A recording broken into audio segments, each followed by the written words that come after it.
আসসালামু আলাইকুম প্রিয় শিক্ষার্থী বন্ধুরা, তোমরা দেখতে পাচ্ছ এই ২৯ পৃষ্ঠায় ২ নংয়ে একটি সৃজনশীল অঙ্ক রয়েছে। এই অঙ্কটি তোমাদের প্রথম প্রান্তিক মূল্যায়ন পরীক্ষার জন্য খুবই গুরুত্বপূর্ণ। তো প্রিয় শিক্ষার্থী বন্ধুরা, তোমরা দেখতে পাচ্ছ ক সংখ্যক টেনিস বল এবং ৪টি ক্রিকেট ব্যাটের মূল্য একত্রে খ টাকা। একটি টেনিস বলের মূল্য ২৬ টাকা এবং একটি ক্রিকেট ব্যাটের মূল্য হলো ১৮০ টাকা। এখন ১ নং প্রশ্নটি হলো ক এবং খ এর সম্পর্ক একটি গাণিতিক বাক্যে প্রকাশ করি।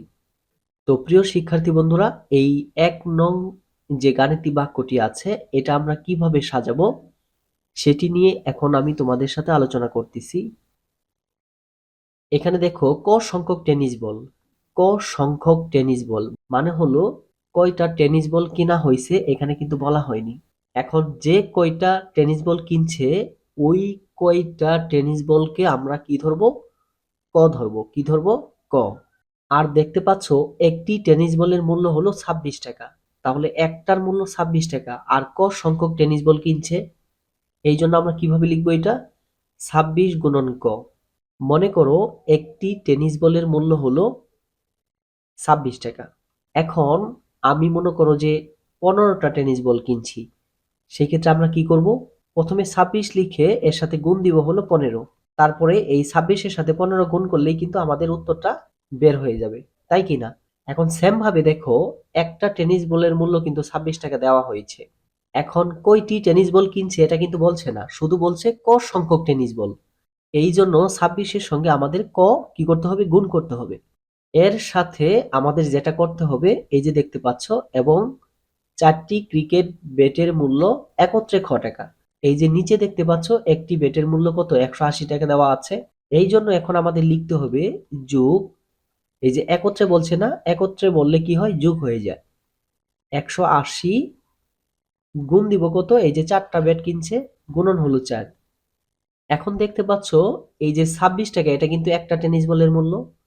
আর কয়টি টেনিস বল কিনছে এটা কিন্তু বলা হয়নি।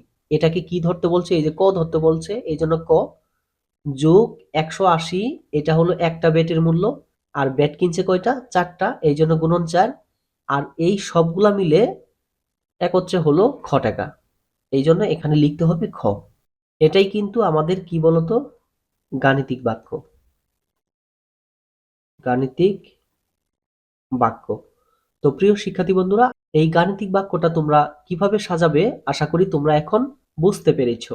তো প্রিয় শিক্ষার্থী বন্ধুরা, এই অঙ্কটি আমি আগেই করে রেখেছি, তোমাদের এখন আমি দেখিয়ে দিচ্ছি। এই যে দেখতে পাচ্ছ ২ নং, প্রথমে সমাধান লিখবে, তারপর ১ নং গাণিতিক বাক্য। এটা লিখে এই যে ২৬ গুণন ক যোগ হলো ১৮০ গুণন ৪ সমান হলো খ। ওকে? আমি অঙ্কটি আগেই করে রেখেছি কেননা ভিডিওটি অনেক লং হয়ে যায়। তারপরে ২ নং দেখতে পাচ্ছ। ২ নং কি বলা হয়েছে বলতো? ২ নং এ বলা হয়েছে খ এর মান নির্ণয় করি যখন ক সমান ৮। ওকে? এই জন্য আমি লিখেছি ক সমান ৮ হলে খ এর মান নির্ণয় করি। তারপরে লিখেছি ১ নং হতে পাই গাণিতিক বাক্য। এই যে ১ নং হতে এই যে গাণিতিক বাক্যটা আছে না? এই গাণিতিক বাক্য দিয়ে আমাদের অঙ্কটি করতে হবে। এই যে গাণিতিক বাক্য ২৬ গুণন ক যোগ ১৮০ গুণন হলো ৪ সমান খ। তারপর বাদ দিয়েছি এই যে ২৬ গুণন এই যে ক সমান কত? ৮। এই যে ক সমান ৮, এই ৮ এখানে লিখেছি যোগ ১৮০ গুণন ৪ সমান খ। বা এটাকে গুণ করলে ২০৮ হয় আর এটাকে গুণ করলে ৭২০ হয় সমান খ। বা এই দুইটা যোগ করার পর ৯২৮ সমান খ। বা খ সমান ৯২৮। সূত্রাঙ্ক দিয়ে লিখেছি সূত্রাঙ্ক সমান ৮ হলে খ সমান কত? ৯২৮। তো প্রিয় শিক্ষার্থী বন্ধুরা, আশা করি তোমরা এই ২ নং অঙ্কের সমাধানটি কিভাবে করবে সেটি বুঝতে পেরেছ। এখন আমি তোমাদেরকে ৩ নং সমাধানটি দেখিয়ে দিচ্ছি। এই যে ৩ নংটা দেখতে পাচ্ছ, ক এর মান নির্ণয় করি যখন খ সমান ১০৩২। তার মানে খ সমান ১০৩২ হলে আমাদের ক এর মানটা নির্ণয় করতে হবে। এটাও কিন্তু যে ১ নং এর যে গাণিতিক বাক্যটি আছে এটা দিয়ে করতে হবে। ওকে?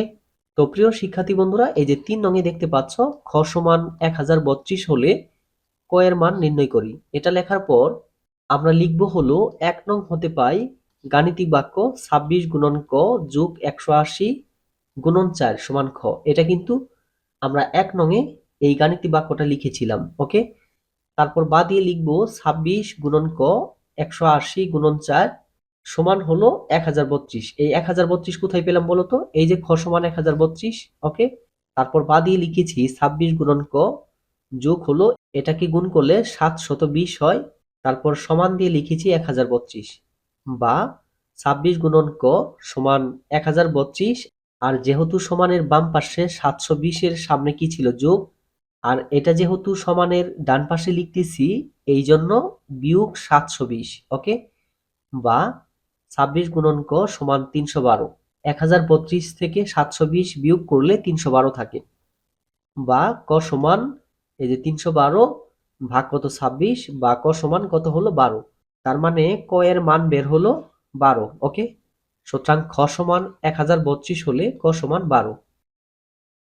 তো প্রিয় শিক্ষার্থী বন্ধুরা, আশা করি তোমরা এই 3 নং অঙ্কের সমাধানটিও বুঝতে পেরেছো। তো এইভাবে আমি তোমাদের পঞ্চম শ্রেণী গণিত বইয়ের প্রতিটা পৃষ্ঠার অঙ্কের সমাধান নিয়ে ভিডিও তৈরি করব।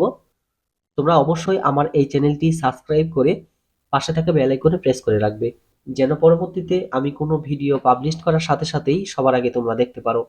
তো প্রিয় শিক্ষার্থী বন্ধুরা, আজকের ভিডিওটি এই পর্যন্তই। কথা হবে পরবর্তী অন্য কোনো ভিডিওতে। সেই পর্যন্ত সবাই ভালো থাকো, সুস্থ থাকো। আসসালামু আলাইকুম।